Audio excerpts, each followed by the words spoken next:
nami pasang kaliman tabik sinabeto ngilo-ilo tinebihna siku dendaning Udatara. Yayi Prabu pun Kakang Dwarawati ingkang sowan Yayi Prabu. Sarwa paduka kula ngaturaken pasegan punakaramih mugi kunjuga Kakang Prabu. Inggih. Yayi kula tampi penbaginipun Yayi Prabu ngastina ingkang rumentah pun Kakang Dwarawati. Limipun Rakanta ing Dwarawati kewala mugi kunjuga Yayi. Inggih. Sanget anggen kula nampi dawaos sami-sami. Kagiat raos sing manah kula dupi Kakang Prabu Dwarawati kepareng rawuh. Sumangga kula aturi paring dawuh Kakang Prabu. Kula namung nglungaken janggane ringaken karna. Inggih. Yayi Prabu mugi dadosna ing kawuningan. Sumengka pengawak Bajra praptanipun ingkang Raka Dwarawati ngarsa paduka Yayi Prabu. Karana pun Kakang anetepi jejibahan. Angembun dawuh pangandikanipun ingkang ngrayi para Pandhawa pun Kakang ingkang minangka duta. Surih salira saking para Pandhawa. Kinen ngaturaken reh ning para Pandhawa sampun netepi prajanjen. Kalih welas warsa anggenipun sesingit. Wonten Wanakami uga lajeng setunggal warsa sesingit wonten negari Wirata. Boten kadenangan telik sandi upayane mengsah. Kedahipun Yayi Prabu mangsulaken ngendra prasta sajajanipun sumawon sepalihipun negari Ngastina. Mila Yayi pun Kakang namung kepengin ngreksa kawibawanipun Yayi Prabu Duryudana. Kepareng monggo Yayi Prabu anglenggahi sabda Brahmana Raja. Sabda-sabdaning pandhita pangendikaning ratu boten kenging wola-wali. Lah dinten menika Raka para Dwarawati cumadung dawuh kados pundi kepareng paduka Yayi Prabu Ngastina lan Ngendra Prasta dipun paringaken menapa dipun kukuhi Yayi. Longlenging driya mangun kong kandhuwan rimang lirena tanpa kanin yen tan tulusa mengkusang yah utama. Iki Kakang Prabu sesembahan kula ngaturaken panuwun dene paduka Kanjeng Kakang Prabu sampun paring pimut dhumateng kula. Inggih Kakang Prabu. Ora ning kula nggih sampun tuwuk anggen kula ngenyam kanikmataning negari Ngastina miwah Ngendra Prasta. Wedal dinten menika negari Ngendra Prasta sak jajaripun miwah sepalihipun negari Ngastina. Badhe kula wangsulaken dumateng adi-adi kula para Pandhawa lumantar paduka Kanjeng Kakang Prabu Dwarawati.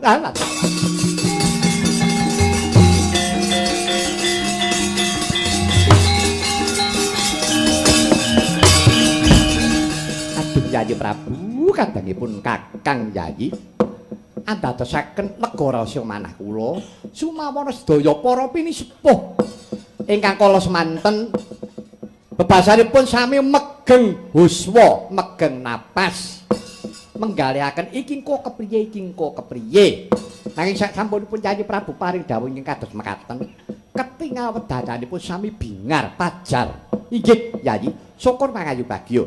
Menawi Yayi Prabu sampun wonten mulunging penggalih maringaken kamukten negari Ngendra Prasta sak jajaripun miwah sepalihing negari Ngastina. Namung minangka tandha yektinipun menawi sampun wonten mulunging penggalih Yayi Prabu Duryudana kepareng paring nawala kekancingan tapak asmanipun Yayi Prabu Kurupati.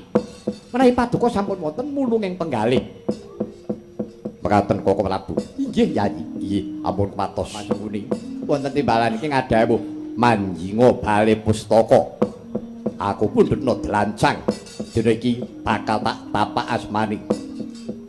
Nyendikane dawuh pangandikane Kakang Prabu Dwarawati. Inggih ngisaken dawuh paduka sini.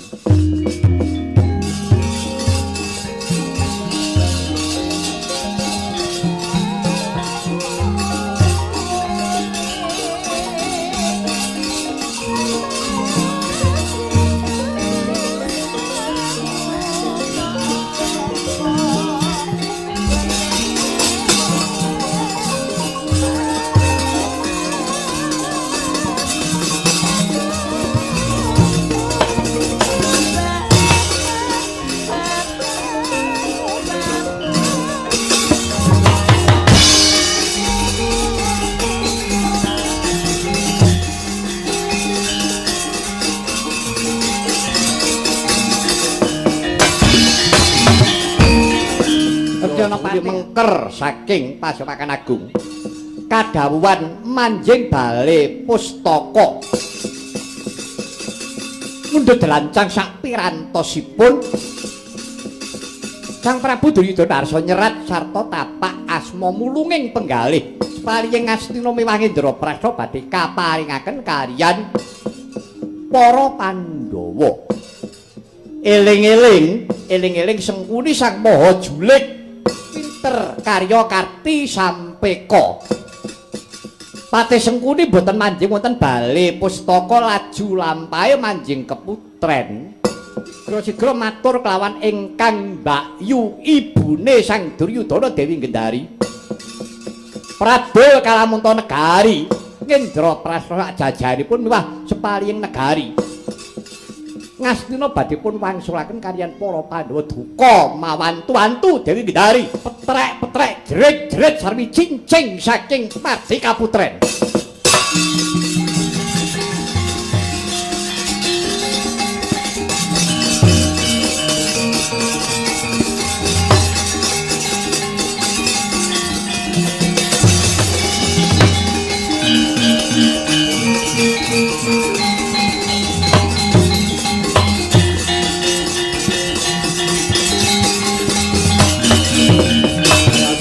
Jojo pangawing-awinga netra kocak ngondarandir tanani romdranang pindha kembang ora waridan batuk-batuk Duryudana wonten timbalan iki ngadhawuh Kanjeng Ibu apa bener yen to kowe bakal ngulungake separo ning negara Ngastina dalasan Indraprastha sak wewengkone marang para Pandhawa lumantar Ratu Dwarawati Prabu Sri Bathara Kresna. Ya ngono apa piye? Lah tobat Duryudana. Kowe kuwi ratu-ratu ning Kurawa. Ratu Ngastina, Ratu Gong Binethara. Kok dadi atimu kok malah mingkus kaya mengkono ta Duryudana? Karepmu ki kepiye kok dadi kowe ora gelem nggondheni kamukten negara Ngastina? Bangetan temen anggonmu ora duweni jiwa senopati. Jire getih wedi mati kowe Duryudana. Iya. Yen ta pancen mengkono kowe ora manut karo ibumu. Aku ora iso goleke kamukten. Wis kamukten kepenak. Kok dadan mbok ngulungake loko-loko kaya karepmu kepiye? Duryudana. Kok kebangetan temen kowe ora duweni atek-atek. Ora duweni jati diri. Yen pancen negara Indraprastha lan separone negara Jala bakal mbok wenehake kelawan para Pandhawa. Wong ibumu kepengin bakal sara nyawa cuduk salira seksenana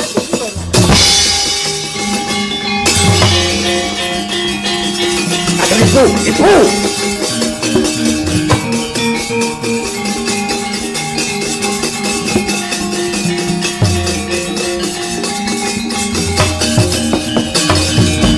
Kanjeng Ibu sesembahan kula Kanjeng Ibu pangapunten Kanjeng Ibu. Kala wau dereng kula manah kanthi wening, dereng kula petang kanthi jangkep. Ibu kula aturi enget paduka Kanjeng Ibu sampun ngantos uduk salira. Kanjeng Ibu kula aturi enget ingkang putra Kanjeng Ibu. Duryudana. Yen to pancen kuwi bener-bener anakku. Rungkep ana bumi Ngastina. Nganti tetesing gedhemu kang pungkasan aku lali lho. Yen to Indraprastha jajane dalasang dina mbok balekake kawan para Pandhawa kowe becik aku mati. Mboten Ibu, mboten Kanjeng Ibu. Ayo dikukui. Prayekna ngati-ati. Aku saka mburi yen to nganti wis gampang kena pangkrimo. Aja takon dosa kowe Duryudana. Inggih Kanjeng Ibu kula istirahaken.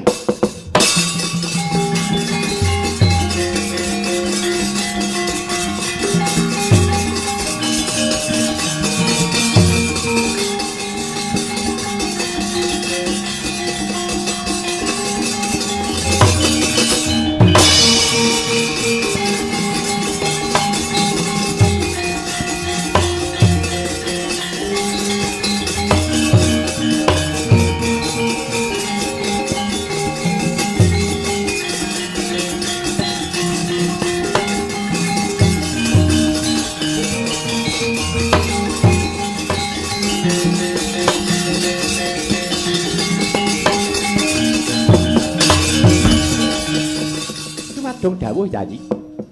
Kados pundi keparingipun Yayi Prabu Ngastina pun Kakang tumunten daya-daya nyuwun dawuh. Nyuwun nawala kekancingan saking paduka Yayi Prabu. Nawala kekancingan apa niku? Lho. Kala wau Yayi Prabu rak sampun kersa badhe mangsulaken sepalihipun Negari Ngastina miwah Ngendra Prasta sak jajanipun. Mangke kula jabel. Kula menang jabel menapa ingkang sampun kula ucapaken. Kula menika Narendra ingkang nyepeng pangwaos Negari Ngastina. Dinten menika kula kukuwi ngantos tetesing getih kula kang pungkasan.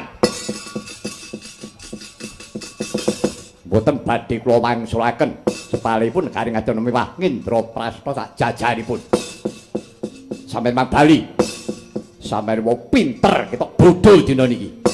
Sampeyan gelem dadi kongkonane Pandhawa. Wong blusukan turut ngalas. Sampeyan mang bali. Mangkandha kalih para Pandhawa Ngastina kula kukuwi. Ngastina kula kukuwi sak Ngendra Prasta sak jajane. Sampeyan mang bali. Kula mboten buta kalih tembung sampeyan.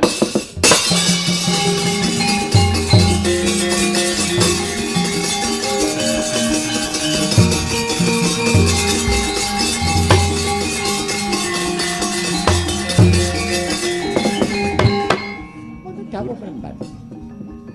Saya suwe kok saya panas hawane. Aduh Pramban. Tak pikir-pikir setinggal Ngastina iki saiki kok akeh rine. Akeh belinge. Akeh glugute kurang-kurang bejane malah nggateli raga. Mongso bodho Durna. Aku tak semingkir dhisik.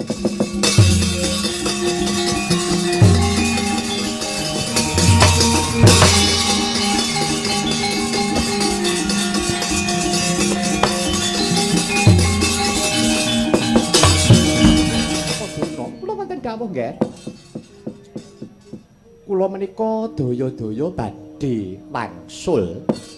Namung kemawon kula menika kepengin badhe pamit kemawon kok mboten saged.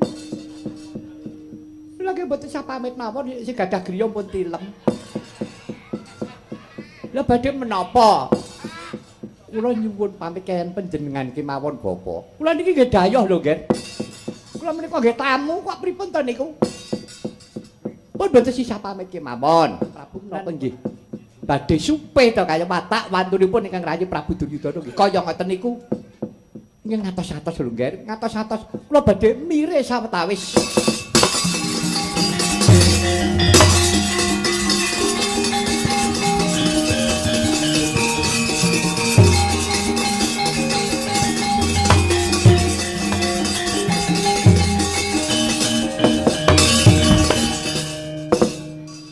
Ger, anak Prabu, kula wonten dawuh paman.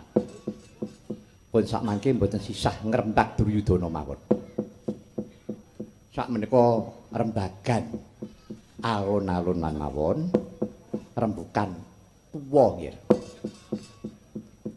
Keparingipun Kanjeng Paman ngaten. Kula mboten ngrembak bab perkawis kamukten. Jalaran tiwas kula menika tumput ngrembak ngantek melu bentoyong mboten dipun dharatur kula. Napa ngaten nggih. Dening paduka menika Rak Narendra titising Bathara Wisnu. Lho. Paman Prabu kok tebih sanget. Anggen panjenengan ngendika mboten wonten sambetipun kaliyan pepanggihan dinten menika. Nggih bosipun upami kula pitados nek panjenengan titising Bathara Wisnu lagi mboten lepat. Wong sampun kondang kok nggih sampun kondang. Upami yo ngaten badhe menapa? Nggih. Kinten-kinten Bratayuda niki dados napa mboten to? Kula mboten ngertos paman. Kula mboten ngertos. Ah, aja ngono to. Pikir bukan wong tuwa. Sing gadah yo nggih pun tilem. Pun samangke rembagan sak sekecane mawon.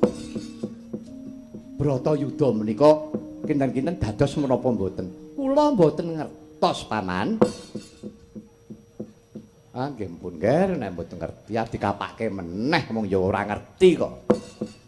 Kula nggih gumun. Saiki Kresna tek bodho ya. Ya kala mangsanipun sok bodho, sok ngertos, naminipun tiyang nggih Nger. Nggih kula ngertos. Boten Nger. Kula kepengin badhe ngertos. Janjanipun Bratayuda niku kok diarani perang suci niku napa to nggih? Lah menawi bab perkawis menika Paman, perang suci nun sewu Bratayuda menika sanes perang ampyak awur-awur. Nanging perang mawi petang kapribaden.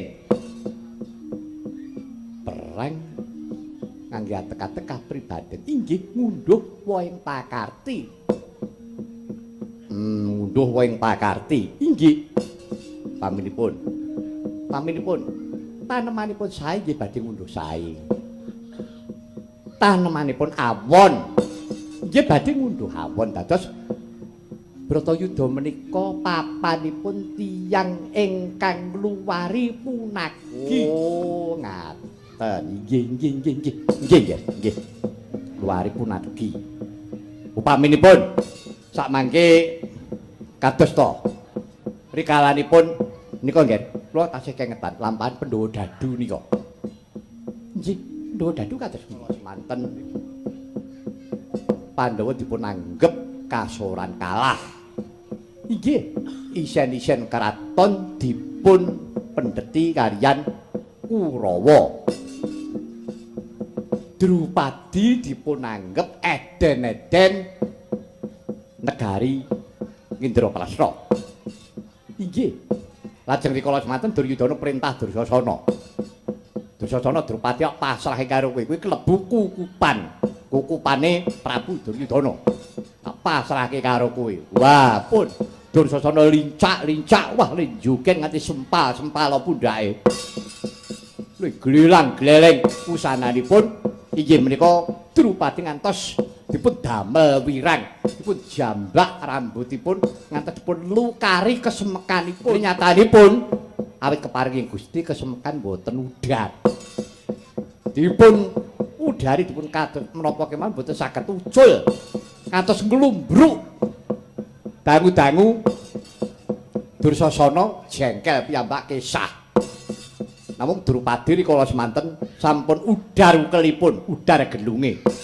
Drupadi ngantos rikala semanten medhar sabda lagi. Aku ora pati siram jamas, aku nek ora adus getihe Dursasana. Ngaten menika kalebet nggadahi punagi menapa mboten? Lho nggih, leres menika punagi. Menika punagi nggih, inggih menika punagi. Lah lajeng kinten-kinten ibaratipun tiyang nanem ngunduhipun bijang menapa? Nggih menawi Bratayuda. Lah kecilik to. Nah.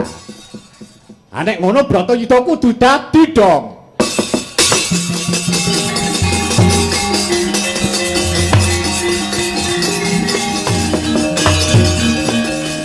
Ajeng menggok teng pundi sampeyan? Pinter panjenengan to. Nek nggon akal sing kathah kula nggih. Lho niku ngapusi maratuwa niku pun suwe. Dados pripun mawon kula niki ngertos. Weh lah kedrawasan tenan aku. Nggih, Paman. Bratayuda dados narak ngaten. Kinten-kinten ingkang menang badhenipun sinten? Ingkang menang ingkang boten ingkang kawon. Ingkang boten kawon menika menang. Sing menang sing lha nggih menawa mesine. Saestu nggih. Kula menika kepengin ngertos. Paman, nanipun Paman Prabu menika priksa awon sae. Nggih ngertos. Menawi lelampahaning Pandhawa Kurawa menika ingkang sae.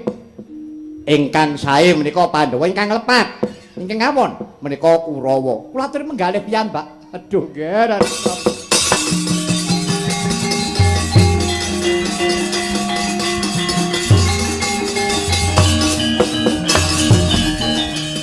Oh anak Prabu. Sareng jengandika ngendika ingkang kados mekaten. Ronta-ronta raos sing manah kula lajeng mupus raos yang manah kula sampun telas mengajeng-ajeng kula. Nggih. Pun kula niki pun sepuh. Mongko ingkang kula jaga-jagaken anak-anak kula mrujut saking ngembanan. Kados Buli Srawa, kados Rukmarata, sampun kempa kaliyan Kurawa sampun boten wonten ingkang kula jagaken. Niki ngaten nggih, kula nyuwun titip dhumateng pun anak Prabu. Menapa paman? Saestu nggih. Kula nyuwun titip pulunan kula kembar. Nang kula kalih Sedewa niku sampun ngantos kedenangan kali Angkara Murka, ampun ngantek kedenangan kali Kurawa kula titip akan saestu nggih. Nika saestu. Jalaran menapa? Nika bocah lolo nggih wis ora duwe pak, ora duwe mbok. Ampun diupeni kali adi kula Kunti. Bocah nika wis dadi bocah kapiran. Mila lare kalih menika ingkang kula gandang-gandang. Sampun ngantos pun gepok singgol kaliyan para Angkara Murka. Persajan melawan nggih. Lare kembar menika ingkang kula sengkaken ngaluhun nggih minangka sesulih gesang kula. Oh, ngaten paman. Inggih. Saestu nggih. Saestu menika atur kula. Menika medal saking manah kula ingkang suci. Kula saben-saben kemutan kaya anak kula kembar pun kadhipun jejuwing raos manah kula. Oh, nggih paman. Ampun waspatos sing penggalih. Mangke cekap wonten kula nggih. Ingkang atos-atos nggih. Ingkang atos-atos. Dinten menika negari ngetira mboten baen-baen. Anak Prabu rak piyambakan. Ingkang atos-atos lho nggih.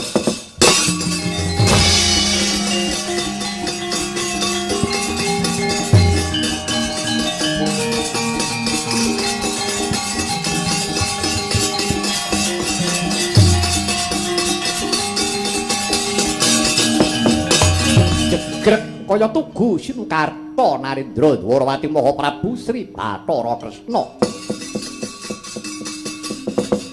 Riwus nyomriksani glagat kawontenaning negari Ngastina. Ingkang tetela Pasewakan Agung wus suwung datan wonten ingkang kepareng lenggah.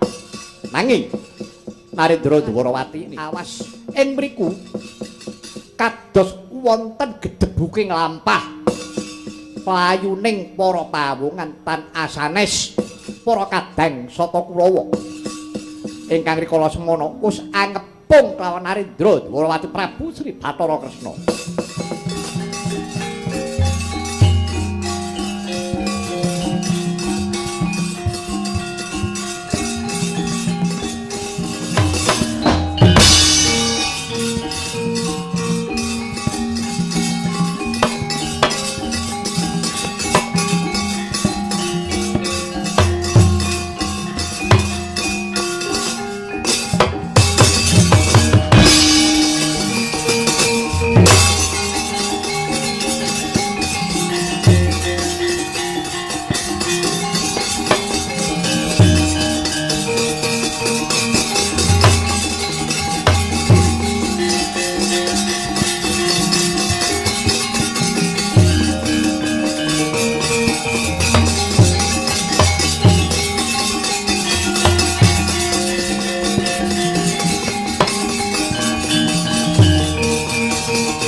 Dursasana.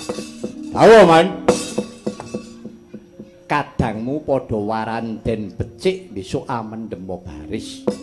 Baris kang prayitna awiya saranta wonging Dwarawati. Tinumpesen paniku awak Pandhawa andhut marangke mangsa wurunga dadi mungsuh. Sampeyan jane omong napa suluk? Ampun bingungke man. Ngerti kula kok ngeten niku dingge ura-ura dingge suluk. Nggo suluk kena, nggo omong ya kena jenenge karya sastra. Goblok. Nggih, Dik. Paringipun mumpung iki Prabu Kresna ki ijen tanpa ruwang. Iki sih ana Pasewakan Agung negara Ngastina. Krubuten nek perlu aja diurupi. Nggih, kok ngestaken dawuhe Budaca.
Oh, itu dawa, Man.